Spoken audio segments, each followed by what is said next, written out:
What is the latest in the Kyrie Irving experience situation?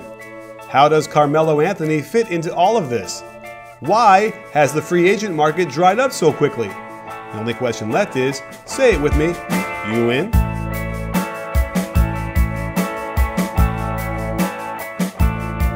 Hey sports fans, Coach Nick here, and welcome to the B-Ball Breakdown Podcast. As always, I am joined by Dave Dufour NBA now, and in case you're looking for him and you can't find him on Twitter anymore. My official legal name. Yes, exactly. You change your middle name is now Dufour and your last name is NBA.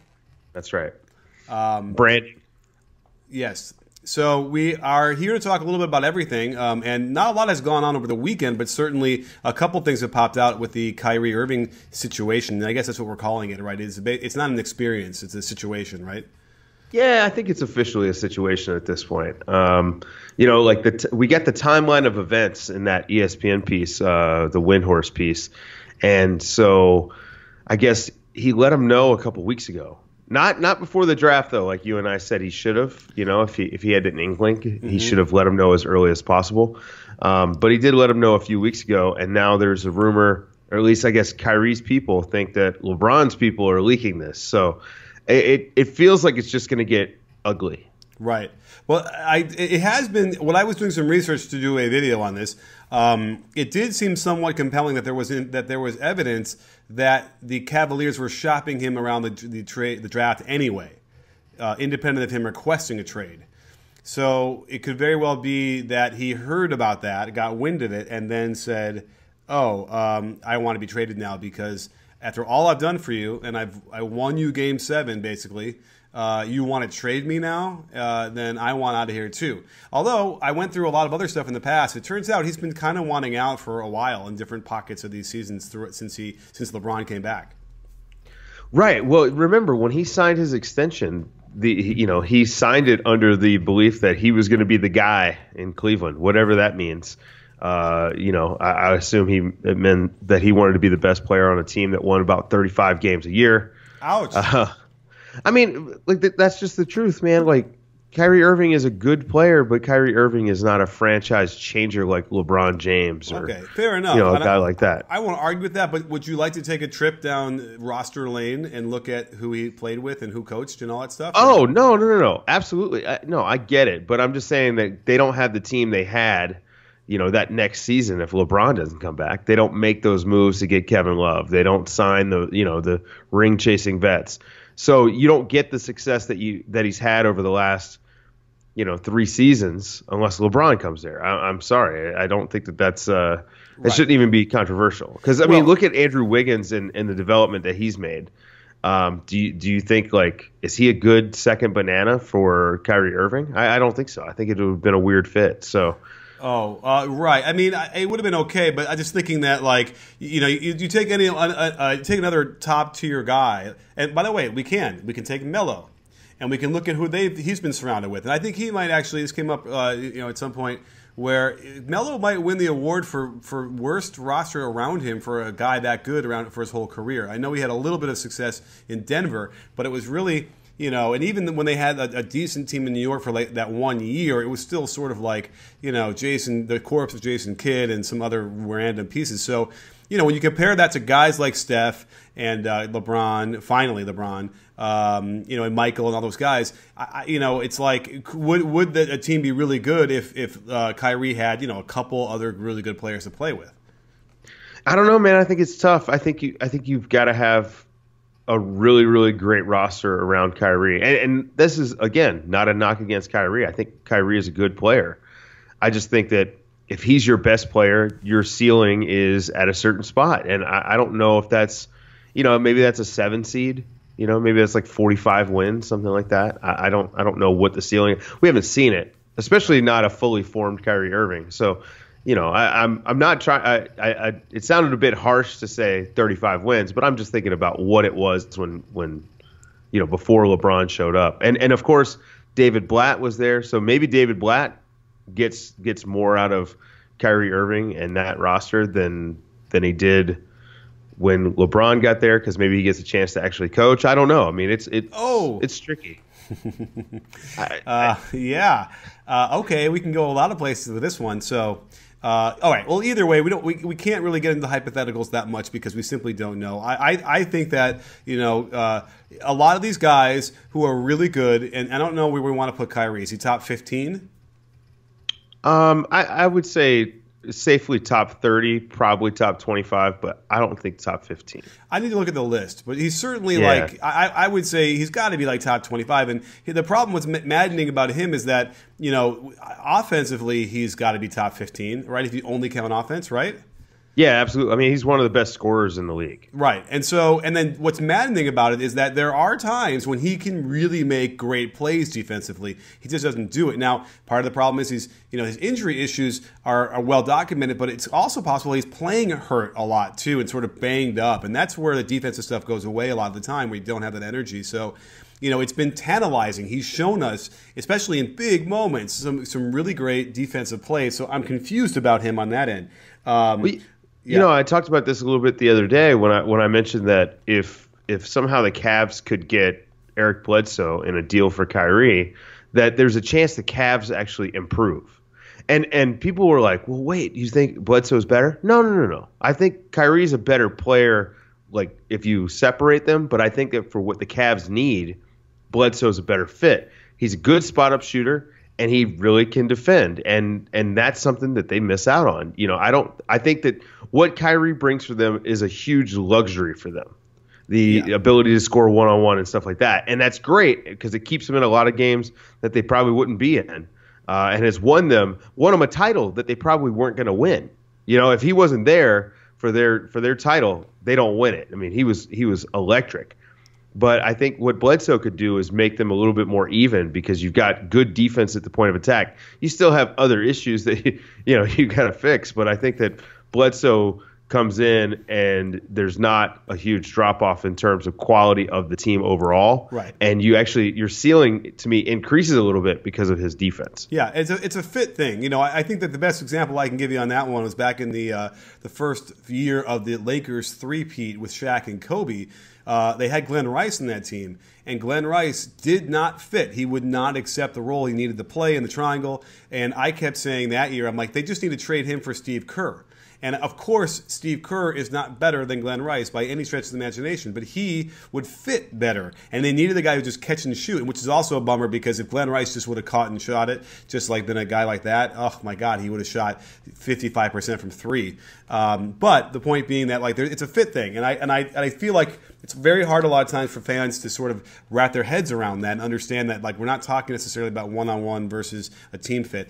So, yeah, I agree with you. I think that that's what they need. I mean, again, I've already talked about this ad nauseum, but J.R. Smith is the guy that needs to go, and that would be a great way to have Bledsoe sort of be in that sort of role and let LeBron really just either be the point guard completely or I don't know what. But, yeah, the Cavaliers, it sounds like it's a shit show.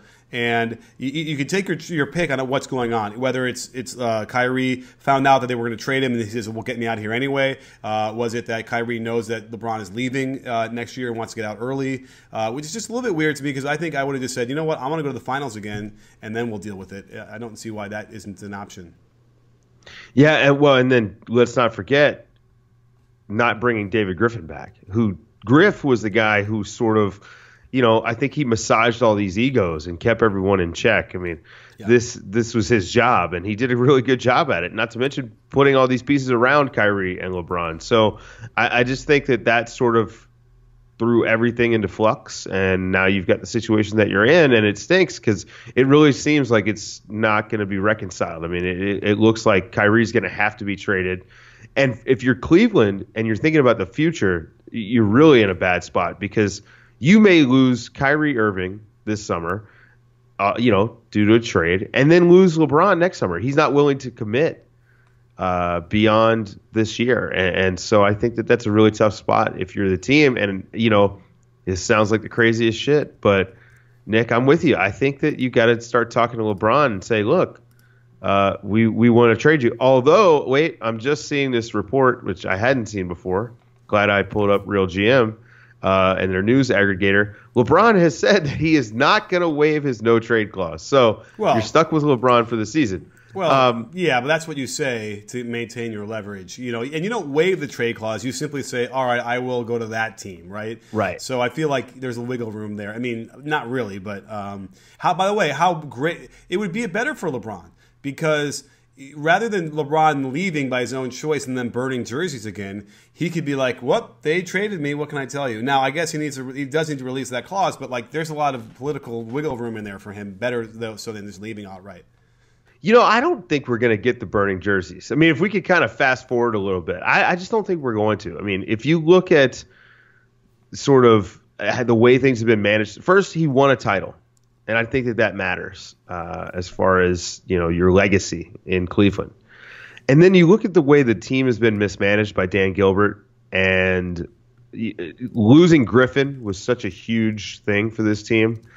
I think they've given LeBron enough outs. I really do. I think he's going to be fine.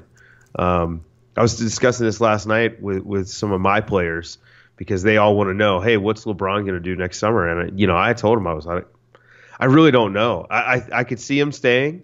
I could see him going to the Lakers. I could see him going to Miami. Now, if it was me trying to choose, I'd be aiming for Miami. Quality of life, stay in the East. I guess I don't see. It's hard to imagine. I mean, I know he's been there, so he knows what that's like. You know, then again, does Pat Riley want to go and deal with that again? That's another question. I guess he would, right? Yeah, I think Pat Riley would. You know, again, anyway. and by the way, you're not dealing with prime LeBron anymore. You're dealing with LeBron on the way down, and however slow that will be, it is on the way down. It's fascinating. I think he's leaving, and I feel like it does feel like it's L.A. right now, even though the Lakers would not be a prime destination for him unless, you know, things rapidly change this year, which they could with, you know, some of the new with Ball coming in. So I don't know. Whatever you want to say about it, it's certainly a problematic thing. Now, the other thing is you can see how imperative it was. They brought in guys like Richard Jefferson and James Jones, and the other shooter from Arizona. Oh my goodness, tall guy. Help me, Channing Frye. You know, those are the guys that probably kept this locker room from completely melting down. Whereas like a Sacramento probably would have completely fallen apart and off the rails a few years ago. Those are the guys you have to have. So then you have to kind of watch. Well, you know, they don't trade Kyrie. They kind of try and keep him. Well, you better keep your eye on guys like them. If they don't keep them, then the locker room can unfold pretty quickly. It sounds like. Yeah, absolutely. And so should we move on to another star who is on the trade block? Who? Carmelo Anthony, still out there, still has a no trade clause. LeBron, Dirk, and Carmelo are the only guys with no trade clauses. And the news today from Bill Simmons is that apparently Oklahoma City is attempting to recruit Carmelo, which you and I talked about a little bit before we started recording. That would bring some very interesting lineup choices to Oklahoma City. Yeah, you spelled weird wrong.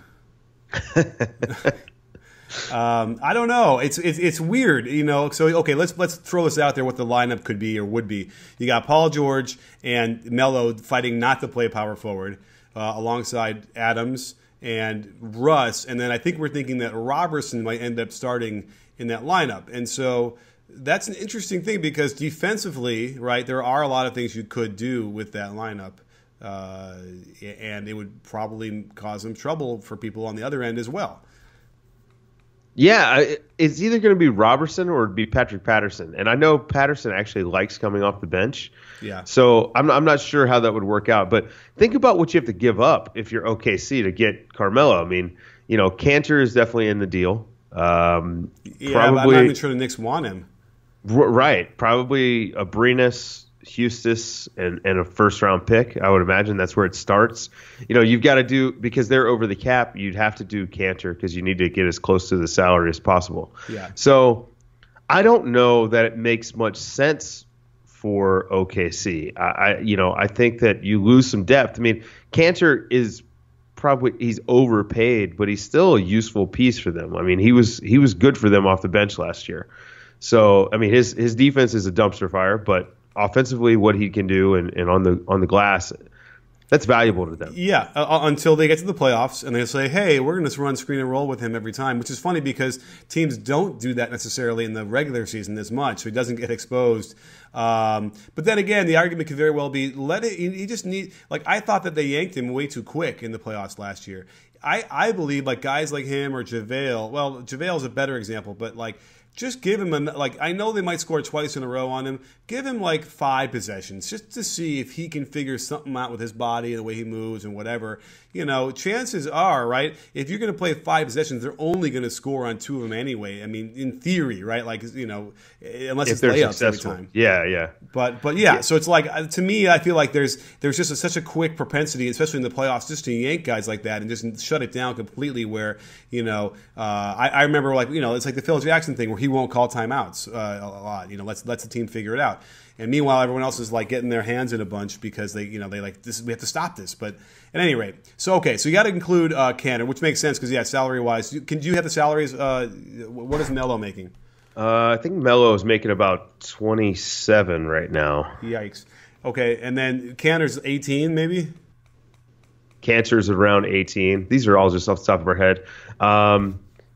Yeah, so you got to fill that space, that 8. Well, not quite the 8 million, but almost the whole thing. All right, so he's making 26.2. Next year he makes 28. So with his option, but still, if you're Carmelo, if you want to stay in New York, do you accept a trade to Oklahoma City? And remember, Russ still hasn't re-signed that extension, so he could be leaving next summer.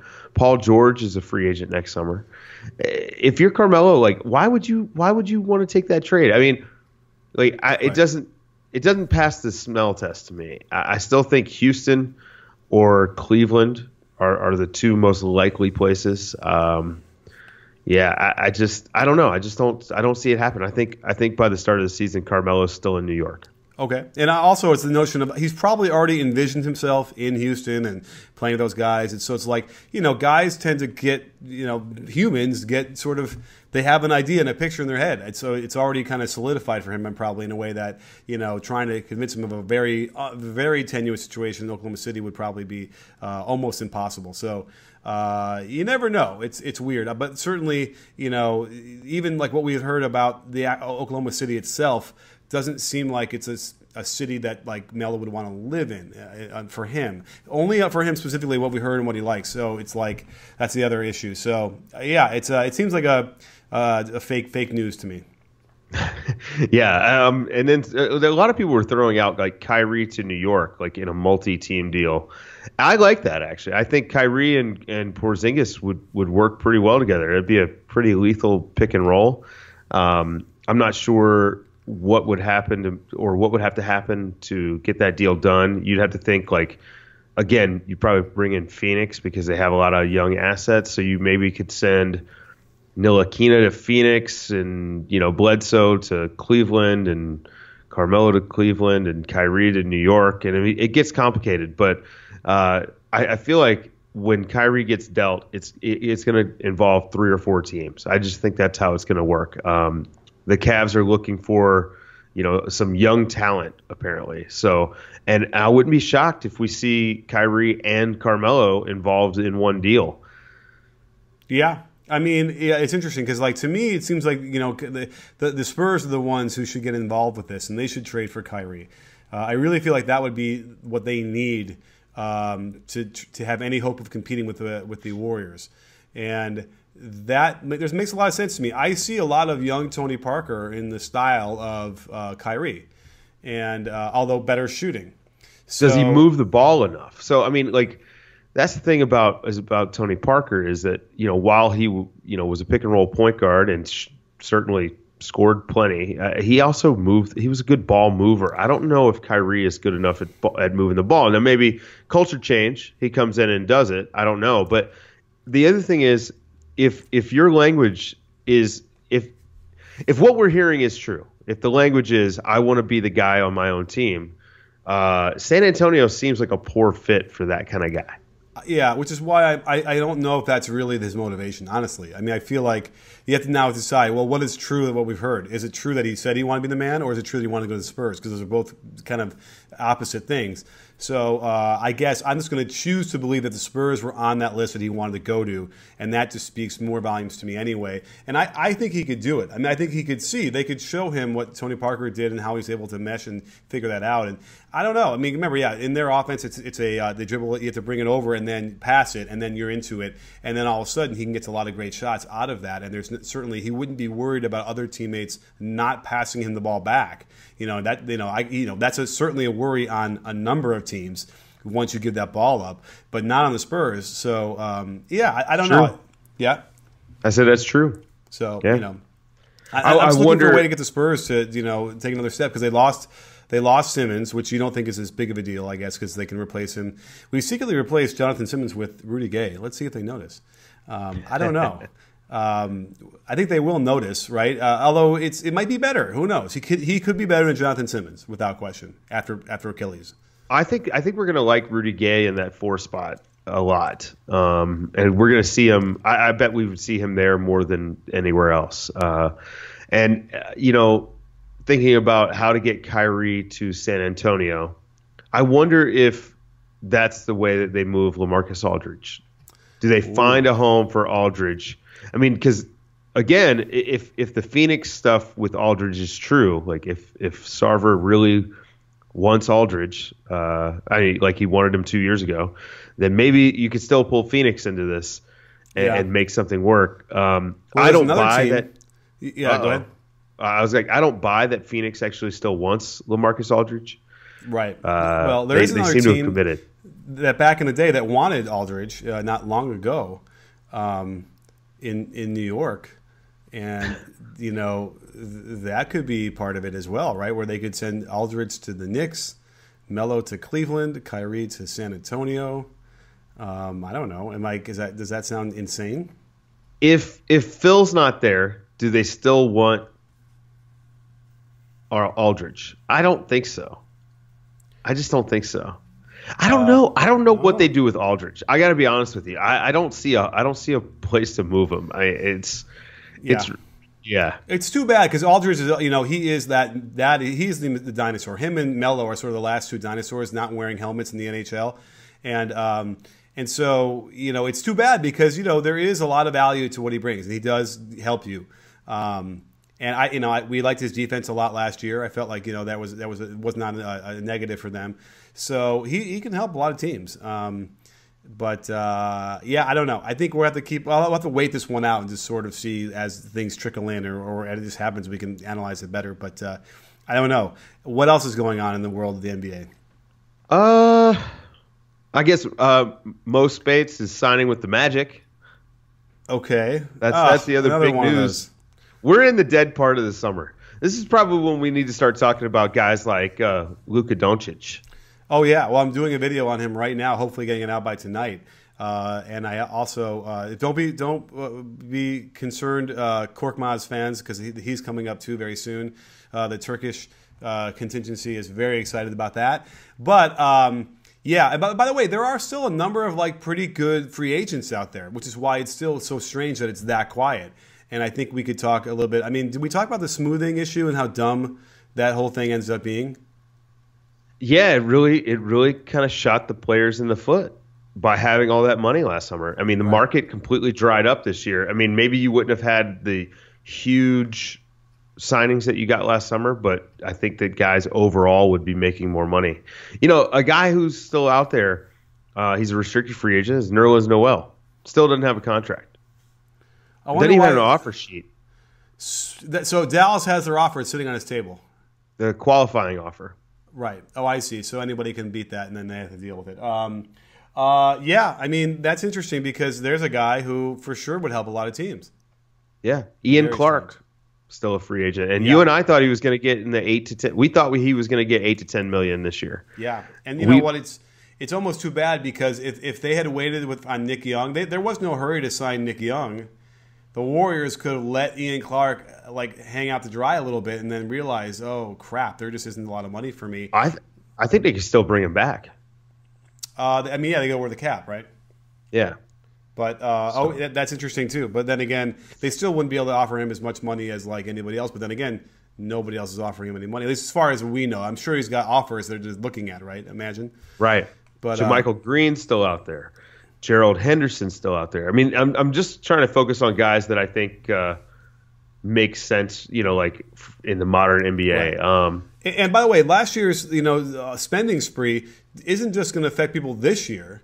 Right. This is like probably 2-3 years of like, right? I'd imagine, because remember the salary cap isn't going to go up very much either the next couple of years. And just so people understand what we're talking about, the NBA, the owners try to convince the players to smooth and not have this huge jump in 1 year, and the players, probably rightfully so, were so suspicious of the owners. They didn't trust anything they ever would have told them. But it turns out, I think that was certainly one instance where the owners were trying to act in the best interest of everybody, and the players got some really bad advice.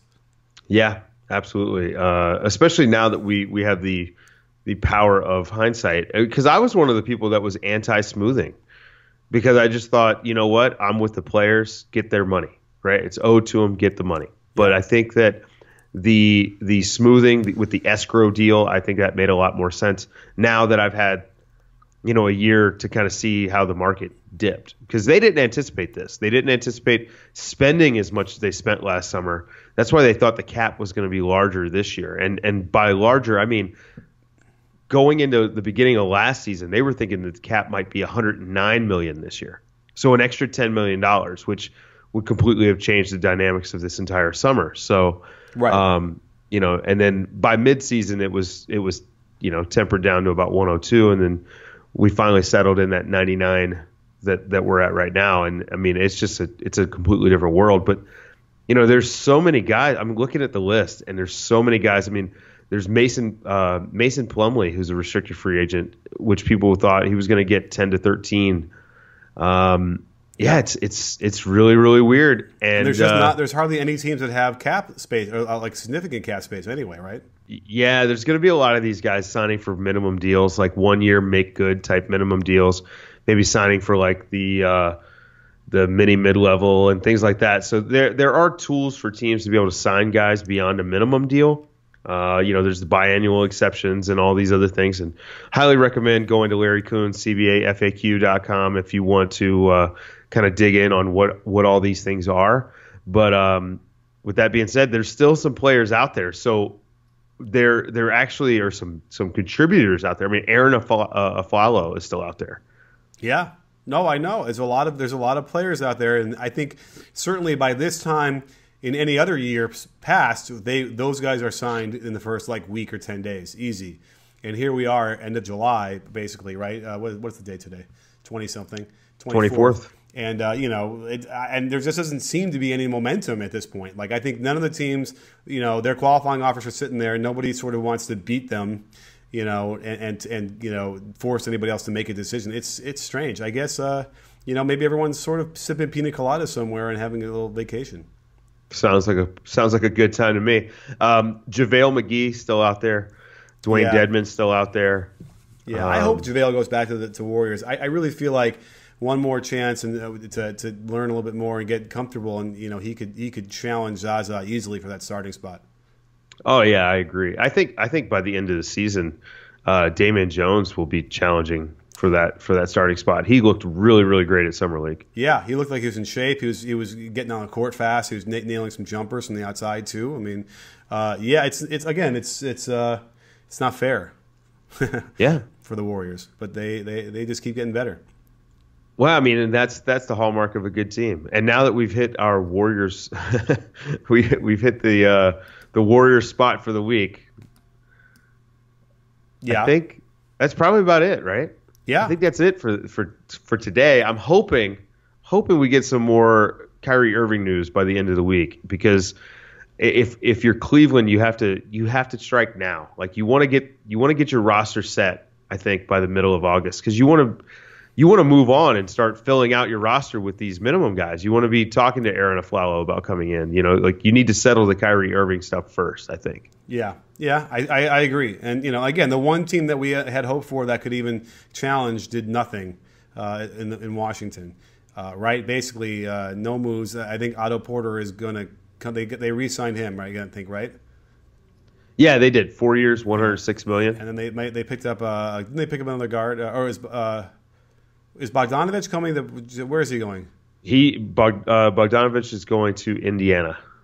So they lost him. So they need some pieces still, but there was a chance that they could have done something, but maybe whatever. Either way, well, we'll have to look at them in another time. But Dave, yes, nice little quick in and out, efficient podcast today, talking about what we need to talk about. And I don't know, I'm going to be in Virginia at a camp on Wednesday, and then I'll be back again here to get some more work done.